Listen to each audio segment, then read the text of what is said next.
मैं अमरजीत कुमार आप सभी लोगों को स्पेस एजुकेशन सेंटर में बहुत बहुत स्वागत है। हम उम्मीद करते हैं कि आप सभी लोग स्वस्थ होंगे, मस्त होंगे। आप लोग चाहते हैं कि भारतीय संविधान हम पूर्ण रूप से जानकारी ले और अच्छा से पढ़ें, तो आप हमारे चैनल को सब्सक्राइब कीजिए, शेयर कीजिए। आज हम आपको पढ़ाएंगे भारतीय संविधान के प्रस्तावना। बहुत बार एग्जाम में पूछा जाता है। देखिए यहाँ पर दिया है प्रस्तावना या उद्देशिका का पढ़ा रहे हैं। प्रस्तावना या उद्देशिका। प्रस्तावना किस देश से लिया गया है? तो अमेरिका से लिया गया है। प्रस्तावना या उद्देशिका किस देश से लिया गया है? अमेरिका से। प्रस्तावना किसने पेश किया था? तो पंडित जवाहरलाल नेहरू ने पेश किए थे। कब पेश किए? 13 दिसंबर 1946 को पेश किया गया था प्रस्तावना।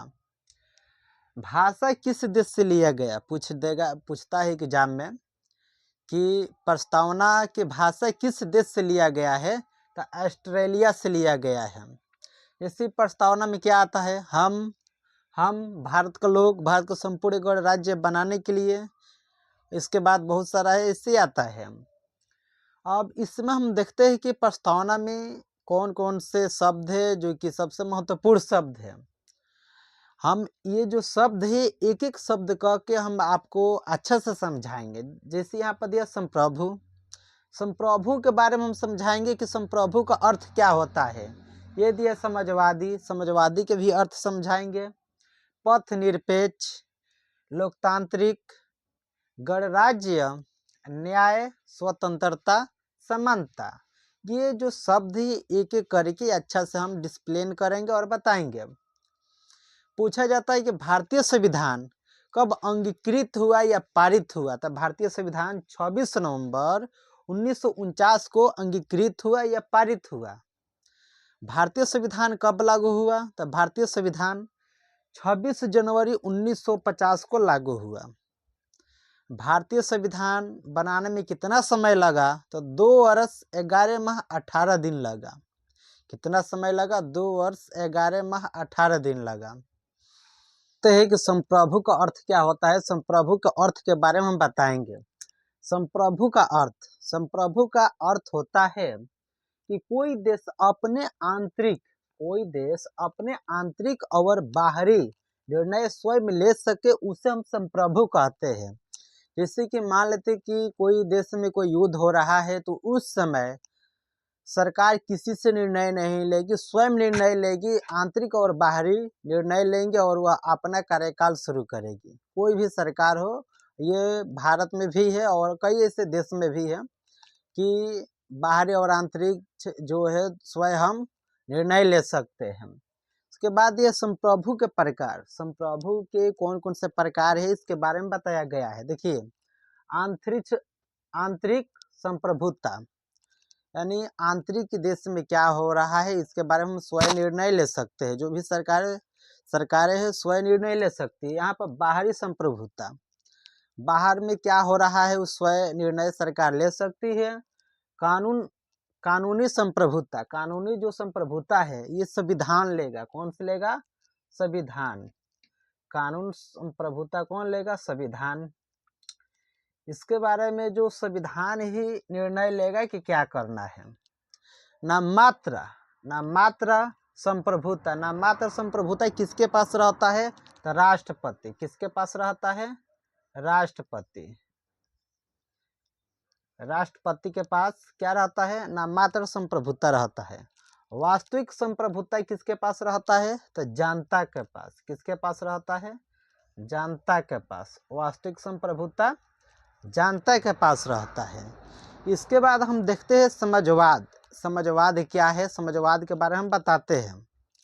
समाजवाद के जनक लेनिन को कहा जाता है। समाजवाद के जनक किसे कहा जाता है? लेनिन को कहा जाता है। 42वां संशोधन 1976 नियंत्रित अर्थव्यवस्था की संकल्पना, जिसमें उत्पादन के विभिन्न स्रोत सरकार के नियम में होता है, उसे हम क्या कहते हैं, समझवाद। समझवाद का अर्थ सीधा से समझ जाइए अपने भाषा में कि सब किसी को समान एक बराबर देखना, यही समझवाद है। धर्मनिरपेक्ष या धर्मनिरपेक्ष या पथ निरपेक्ष। धर्मनिरपेक्ष या पथ निरपेक्ष के बारे में हम क्या करेंगे, अध्ययन करेंगे। जैसे कि धर्मनिरपेक्ष और पथ निरपेक्ष, सीधा से समझिए धर्म से लगाव। धर्मनिरपेक्ष यानी धर्म से लगाव, या इसे भी कह सकते हैं धर्म का समुच्चय। ठीक है, जिन नियम को व्यक्ति अपने जीवन जीने के लिए धारण करता है उसे हम धर्म कहते हैं। अच्छा, मान लेते हैं कि भारत में हर राज्य में अलग अलग धर्म है, भिन्न भिन्न तरह की जातियां हैं, भिन्न भिन्न की तरह लोग हैं, जो जिस धर्म को मानता है समझता है, ये अलग अलग मैटर है। इसे दिया यहाँ पर दिया है, भारत में राज्य के कोई धर्म नहीं है। भारत में कोई राज्य का अपना धर्म नहीं है। भारत में राज्य को धर्म से कोई संबंध नहीं है। भारत में जो भी राज्य है कोई उसको धर्म से संबंध नहीं है। भारत में राज्य के सभी धर्मों को बराबर मानता है। भारत में जो राज्य है और सब धर्म को क्या मानता है, समान मानता है, बराबर मानता है, किसी धर्म से छुआछूत या कोई मतभेद नहीं करता है। अब हम पढ़ते लोकतंत्र। लोकतंत्र किसे कहते हैं? सरकार को चुनने की स्वतंत्रता और विकल्प जहां देश का प्रमुख निर्वाचित हो उसे हम लोकतंत्र कहते हैं। जैसे कि हम समझते हैं कि हर किसी को आज़ादी है और हर कोई स्वतंत्र है कि हम अपने मन मर्जी से कोई सरकार को हम चुन सकते हैं, जिसको मन कर उसको हम वोट दे सकते हैं। उसे हम क्या कहते हैं, लोकतंत्र कहते हैं, जिसमें लोगों का शासन होता है। लोकतंत्र का सीधा सा अर्थ है जिसमें लोगों का शासन होता है और लोगों का शासन लोगों द्वारा होता है। इसके बारे में हम कह रहे हैं कि इससे हम क्या कहते हैं, लोकतंत्र का पढ़ाते हैं। जो ब्रिटेन है, ब्रिटेन में सरकार की प्रमुख पीएम निर्वाचित होते हैं। और वही देखा जाए तो भारत के जो पीएम होते हैं, ये भारत के पीएम के क्या होता है, नियुक्ति होता है। कई से एग्जाम में पूछता है कि कौन से देश का पीएम का निर्वाचित होते हैं एवं खुद जाकर चुनाव लड़ते हैं और वो घूमकर वोट मांगते हैं खुद के लिए। लेकिन भारत में जो है ऐसे पीएम का वोट नहीं होता है। पीएम का जो संसद इलेक्शन लड़ते हैं और वह जीतते हैं तो उसके वजह से उनका निर्वाचन होता है और यहाँ पर नियुक्ति किया जाता है। यही देखा जाए तो निर्वाचित कहाँ होते हैं, तो ब्रिटेन के जो पीएम है वह निर्वाचित होते हैं। अतः ब्रिटेन एक लोकतंत्र देश है, जबकि राष्ट्र के प्रमुख या राजा या रानी वंशागत के आधार पर प्रमुख। अतः ब्रिटेन गणतंत्र नहीं है। जो ब्रिटेन है क्या है, गणतंत्र नहीं है। भारत गणतंत्र और लोकतंत्र दोनों है। जो भारत है लोकतंत्र और गणतंत्र दोनों है। न्याय का देखा जाए तो भारत में न्याय, भारत के संविधान में रूस की क्रांति से 1917 में सामाजिक, आर्थिक और राजनीतिक सिद्धांत लिया गया। कहाँ से लिया गया है, रूस की क्रांति से लिया गया है। कई बार एग्जाम में पूछता है कि सामाजिक, आर्थिक और राजनीतिक न्याय कहाँ से लिया गया है या किस देश से लिया गया है, तो रूस से लिया गया है।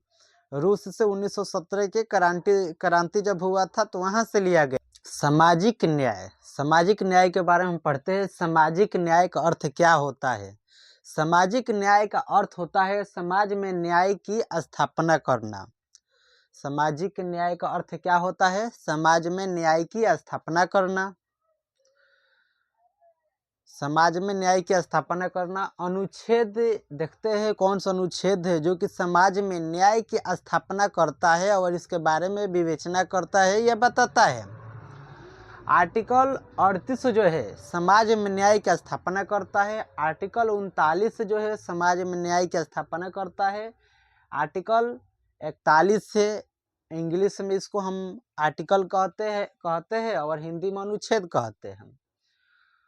ठीक है। अनुच्छेद जो 42 है इसमें भी सामाजिक न्याय के बारे में दिया है। 46 अनुच्छेद है, 47 अनुच्छेद है और 48 अनुच्छेद है। ये जो अनुच्छेद है न्याय की स्थापना करती है। ये अनुच्छेद है जो क्या करती है, न्याय की स्थापना करती है। सामाजिक न्याय, सामाजिक न्याय के बारे में हम देखते हैं तो 326 से अनुच्छेद में दिया है। सामाजिक न्याय किस अनुच्छेद में दिया है तो 326 अनुच्छेद में दिया है। 326 के तहत चुनाव लड़ने या वोट देने के अधिकार राजनीति की न्याय की स्थापना करता है। देखिए, हर किसी से भी पूछ दीजिए कि आपको वोट देने का अधिकार कौन से आर्टिकल में दिया है या कौन से अनुच्छेद में दिया है, तो जो भी नेता आते हैं लोग उनको पता नहीं है कि किस अनुच्छेद के तहत हम चुनाव लड़ रहे हैं। इन लोग को बहुत सारे कम लोग हैं कि जिसके पता होगा। हम समझा सकते हैं आपको कि देखिए, वोट देने का अधिकार या चुनाव लड़ने का अधिकार आर्टिकल 326 में है। वोट देने का अधिकार या चुनाव लड़ने का अधिकार किस आर्टिकल में है, 326 आर्टिकल में है। देखते हैं प्रस्तावना। प्रस्तावना में स्वतंत्रता 5 प्रकार के होते हैं। प्रस्तावना में स्वतंत्रता कितना प्रकार के है, 5 प्रकार के है। जबकि अनुच्छेद 19 में स्वतंत्रता 6 प्रकार के है। अनुच्छेद 19 में स्वतंत्रता कितना प्रकार के है, 6 प्रकार के हैं। स्वतंत्रता जो है, स्वतंत्रता के बारे में बताते हैं। विचार अभिव्यक्ति, विश्वास, धर्म, उपासना आर्टिकल 25, 26, 27, 28, 29 में दिया हुआ है। इस आर्टिकल को हम एक एक करके बहुत अच्छा से डिस्प्लेन करेंगे और समझाएंगे। समानता, प्रतिष्ठा के अवसर, प्रतिष्ठा या अवसर, प्रतिष्ठा आर्टिकल 15, 17, 18 में दिया हुआ है और वही अवसर के समानता देखा जाए तो आर्टिकल 16 में दिया है। और हम एक एक करके अच्छा से आर्टिकल अच्छा से बताएंगे। प्रस्तावना देखा जाए तो प्रस्तावना संविधान की आत्मा है। किसी ने कहा था कि प्रस्तावना जो है संविधान की आत्मा है, तो ठाकुर दास भार्गव ने बोला कि प्रस्तावना संविधान की क्या है, आत्मा है। प्रस्तावना संविधान का परिचय पत्र है। किसने कहा कि इसकी प्रस्तावना संविधान का परिचय पत्र है, तो एन.के. पालकीवाला, किसने कहा था, एन.के. पालकीवाला ने कहा कि प्रस्तावना जो है संविधान का परिचय पत्र है। प्रस्तावना संविधान के जन्म कुंडली, जन्म पत्र या कुंडली है। किसने कहा था, के.एम. मुंशी ने कहा। ये एग्जाम में बहुत बार पूछता है और आप लोग अच्छा से याद कीजिएगा। हम उम्मीद करते हैं कि आप लोग अच्छा से याद कीजिएगा। आप सबको वीडियो देखने के लिए बहुत बहुत धन्यवाद। हम उम्मीद करते हैं कि आप सबको वीडियो बहुत अच्छा लगा होगा और आप लोग चाहते हैं कि ऐसा ही वीडियो हमारे पास आए, तो आप हमारे चैनल को सब्सक्राइब कीजिए, शेयर कीजिए और आप सबको वीडियो देखने के लिए बहुत बहुत धन्यवाद।